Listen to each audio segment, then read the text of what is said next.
A Fernando Sabore, agrupa, es la Federación de Autoservicios de la provincia de Buenos Aires. ¿Qué tal, Fernando? Buen día. Hola, Eduardo, ¿cómo anda usted? Si dije algo que no corresponde, me corrige. No, hizo una editorial perfecta, Eduardo.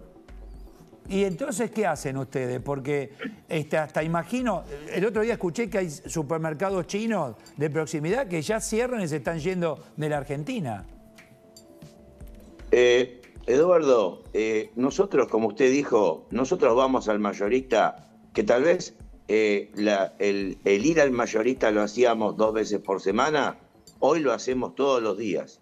O sea, claro, obviamente que un día vamos al de limpieza, otro día al de perfumería, el otro día a las galletitas, y así estamos. Y vamos primero a actualizar precios. Y por el otro lado, a reponer mercadería. El tema, Eduardo, es que llegamos con la factura a nuestros negocios y obviamente agarramos la calculadora, sacamos la cuenta y el precio volvió a cambiar. Y volvió a cambiar, y volvió a cambiar, y volvió. Entonces, o sea, tal vez antes, cuando el aumento siempre era entre un 4 entre un 3 y un 4%, qué sé yo, esperábamos a la noche o veníamos un rato antes al negocio y actualizábamos. Hoy lo tenemos que hacer a la vista del cliente, porque actualizar precios, hay listas que no llegan, ejemplo de lácteas, que son tremendamente importantes en cuanto a cantidades de artículos, y te lleva toda la tarde. O sea, es correr detrás del precio. A mí me pasa, por ejemplo, hace 2 semanas atrás, que bueno, descuidé un poco el tema de limpieza y perfumería, porque me dediqué a actualizar precios de lo que es lo que es comestibles. Y literalmente hubo mercaderías que pagué más cara de lo que yo la vendí. Bueno, eso le quería preguntar, digo, si tiene un producto, porque usted remarca, tiene un margen de ganancia, esto hay que explicarle a los funcionarios de turno, porque parece que no entienden, que uno tiene un negocio para ganar plata, no lo tiene para hacer una obra de bien. Tenés un negocio, tenés una rentabilidad, capital en riesgo, y vos tenés que ganar y vivir, punto. ¿Qué margen de ganancia tiene un autoservicio hoy?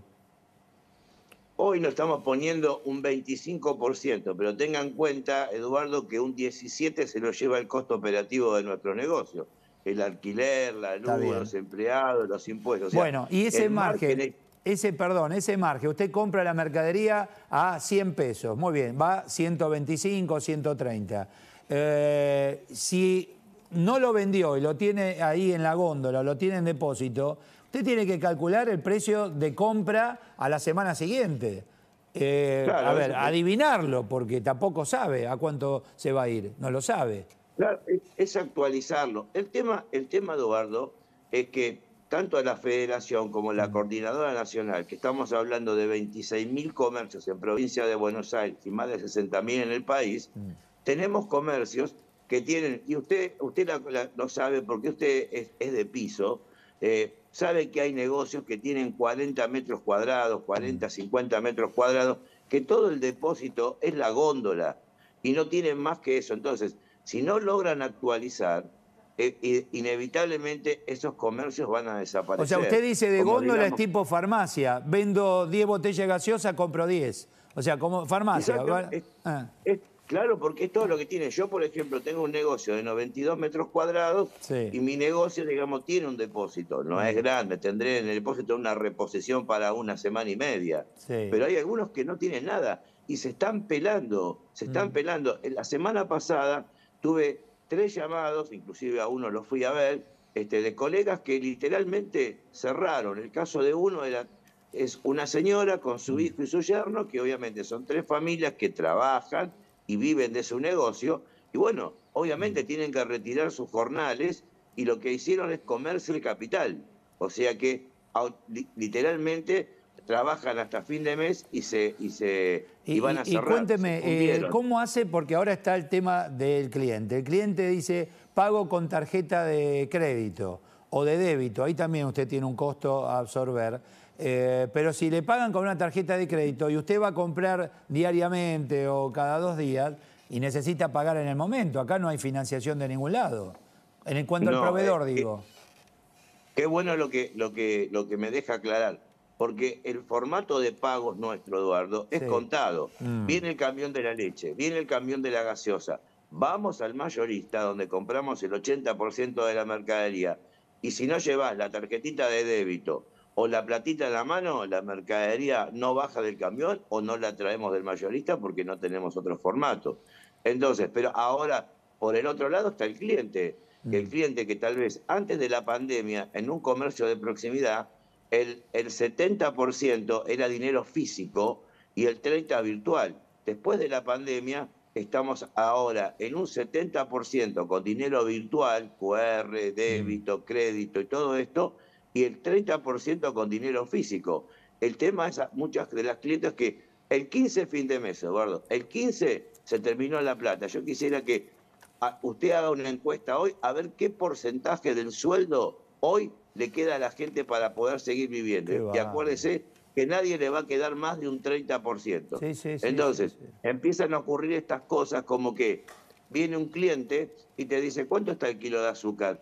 450 pesos, señora. ¿Me podés vender medio kilo? O sea, Claro. esto nos está ocurriendo mucho a modo tal de que nosotros como familia decidimos, si bien vendemos el azúcar por kilo, ya tenemos en la góndola fraccionada el medio kilo.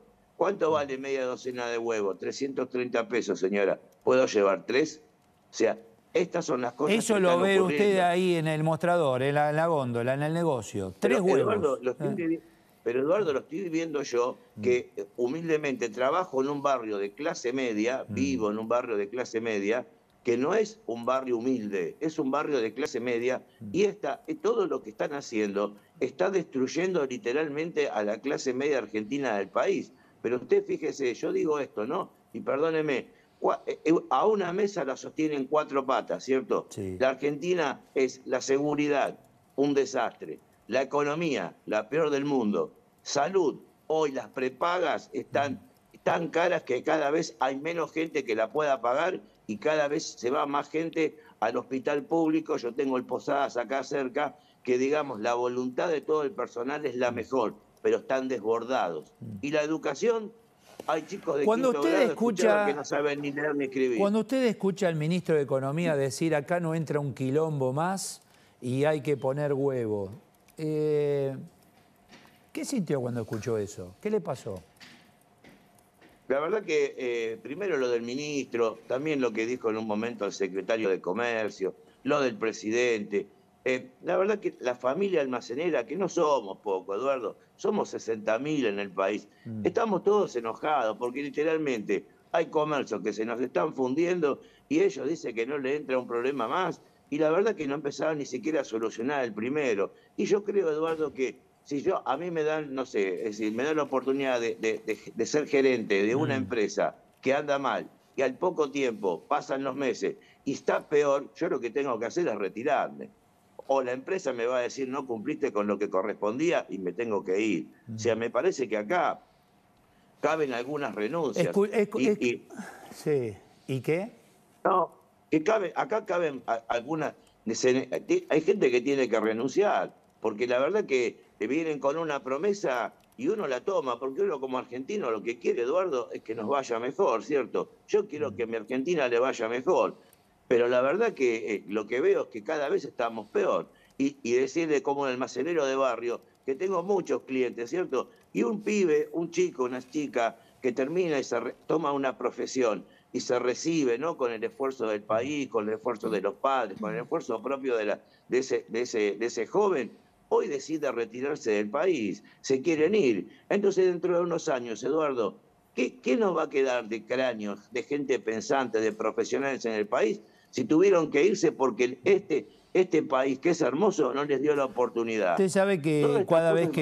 que nos llegan los números de inflación, etcétera, para mí, respeto al técnico, pero no me sirve, es mentiroso porque la inflación es otra, la que vivimos en familia o la que viven en los comercios, es otra totalmente desconectada de ese 8,4, es mucho más, a pesar de que yo pienso inmediatamente en este tipo de comercio, en el kiosco, que es el día a día.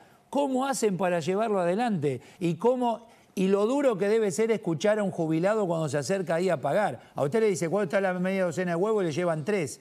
¿esa es gente de trabajo en edad activa o ya es jubilado?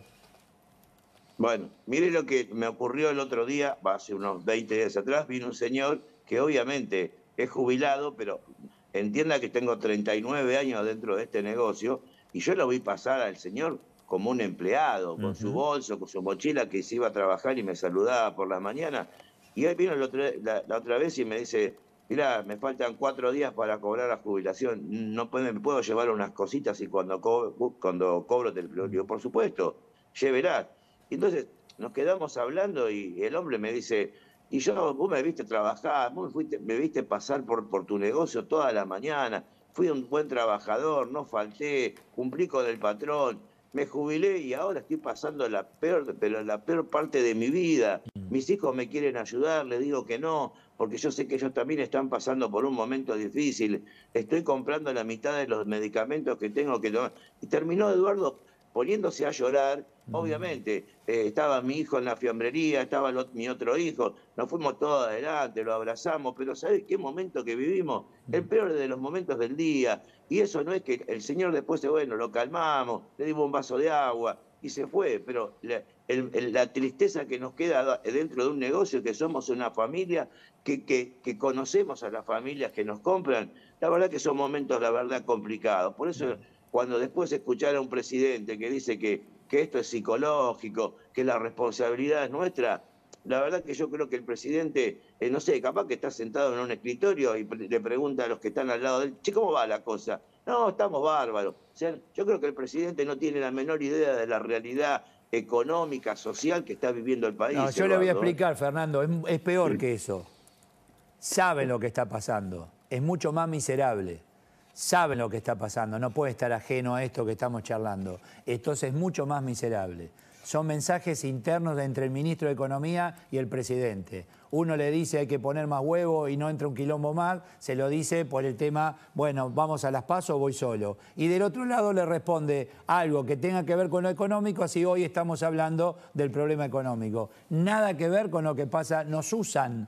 ¿Me entiende, Fernando? Nos usan miserablemente para temas políticos. Pero bueno, es muy triste lo que se vive y le agradezco como siempre. Usted me pasa la información. Hablo con los gastronómicos y me dicen lo mismo. Le compran a ustedes o le compran al mayorista y llevar adelante un plato para que cuando alguien se sienta a comer algo diga, ¿cómo voy a pagar esto para sentarme a almorzar o a cenar? También tienen sus problemas. Lo están pasando mal. ¿El mayorista qué le dice, Fernando, cuando va a hacer las compras? ¿Ellos no tienen los precios justos, los mayoristas? El mayorista, que era, digamos, el proveedor, sigue siendo nuestro máximo proveedor, ¿no? Porque el 80% se lo compramos a ellos. Fíjese que antes salían en los medios y explicaban, están todos guardaditos. Para nosotros el mayorista es una góndola con los precios, y si comprarlo, si lo querés comprar o no lo comprés. Mire, el azúcar, que en precios justos, si es que la encuentra en un hipermercado, se vende a 333 pesos, el mayorista a nosotros nos la vendía hasta la semana pasada 450. Y no nos querían entregar mercadería. ¿Por qué, Eduardo, no nos querían entregar? Porque yo ayer fui y me encontré que había un montón de azúcar, pero ya había subido a 500. 500 pesos es el costo del azúcar. Ahora, esto, Eduardo, yo no es que me quedo callado, yo lo llamo al secretario de Comercio y le digo, Matías, no puede ser que en el hipermercado la vendan a 333 y yo la tenga que pagar 500, porque a 500 le tiene que poner mi rentabilidad, o sea que la tengo que vender a 600. Claro. Entonces yo soy un delincuente y no me da respuesta, no me da respuesta. O sea, lo lógico sería de que decir, bueno, vamos a ver cómo ayudamos al canal tradicional. Esto es lo que tiene que hacer el gobierno, Eduardo, pensar un poco. Cuando usted dice mayoristas, ¿son todos o algunos? Todos, Eduardo, están todos. El mayorista, cuando uno sube 10 pesos, lo llamó por teléfono al otro y le dijo, mirá que subí los 10 pesos, O sea, no se salva nadie. Igual, Eduardo, que hay una realidad en lo que es el AMBA, En el AMBA. Salga por fuera del AMBA. No tienen mercadería, no les llega aceite, y ni hablar en las provincias. Hay faltantes de todos. Entonces, esta es la realidad que estamos viviendo. Ahora, si hay una Secretaría de Comercio, Eduardo, la Secretaría de Comercio es la que tiene que administrar, porque llega un momento en que nos repartimos las culpas, ¿no? La culpa del almacenero, la culpa del mayorista, la culpa del empresario. Pero hay alguien que está allá arriba que tiene que administrar, ¿cierto? Es decir, Bueno, muchachos, otra de las cosas que dicen organizar la cadena. estos funcionarios, dice, no puedo controlar a todos. La verdad que no es un tema de controlar a todos, sino deja que tengas todo en orden, por lo menos. Porque, a ver, Pero sí. Eduardo, 50 veces se lo dije al secretario de Comercio. ¿Por qué no hacen una auditoría en los mayoristas? Si ahí vamos a parar todo. Todos compramos ahí. El 80% de la mercadería la compramos ahí. Auditar al mayorista. Pedirle explicación de por qué la semana pasada no conseguíamos azúcar a 450, que es un robo literal, y el sábado la pagamos, había un montón y la pagamos 500. Que le dé una explicación a dónde estaba el azúcar la semana pasada. Y así nos pasa con un montón de productos. Pero parece que lo que les digo no me escuchan. O sea, no me escuchan. Hay un no tema en la economía argentina de hoy que es la informalidad. No en la contratación de personal, hablo en la economía informal. Se compra negro, se vende negro. En medio de esta puja de precios, imagino que el comercio negro debe aumentar también en los alimentos, ¿no? En determinadas zonas. Y si ya lo promociona el propio Estado con todas estas ferias que están sacando. ¿Usted sabe lo que es que a un comercio establecido en un barrio, que lo fui a ver, no lo podía creer, pusieron una feria con estos Fultra ahora muy bonitos, que vendían 1 kilo de pan y una docena de facturas, 800 pesos. Barato, ¿cierto? Pero no se dan cuenta que a mitad de cuadra hay una panadería establecida con 50 años de vida, con 10 empleados. Entonces, ¿usted sabe cómo quedamos frente al cliente, ese panadero, cuando le diga el cliente, ¿cuánto vende el kilo de pan y la factura? Obvio que la va a vender más, porque tiene que pagar impuestos, Eduardo. Entonces, si están fomentando este formato comercial, ¿de qué podemos hablar del comercio negro? ¿De qué podemos hablar hoy? Hoy, como muchos de los comerciantes tienen empleados que no están en blanco, ¿cierto? Pero ¿cómo hace un comerciante hoy? Yo, por ejemplo, yo me manejo con mi familia. Usted me dice, ¿necesitarías tener un empleado? Sí. ¿Pero cómo hago para pagarlo? Si solo el 9,31, lo que pagamos de cargas sociales y todo lo demás, representa más del 50% Mire, del sueldo. lo que pasa en su modelo de empresa está en la mayoría. Dice, puedo vender más y puedo crecer en caso de tener más pero no lo hago por esto que usted está planteando, que es otro tema a discutir en algún momento, que es la reforma laboral o modernización, o llamarlo como quiera, para poder crecer. Que tenga buen domingo y siempre es valioso escucharlo, Sabores. Gracias. Un gustazo, Eduardo. Que siga bien. Muchas gracias, Fernando Sabores. Acá está la realidad,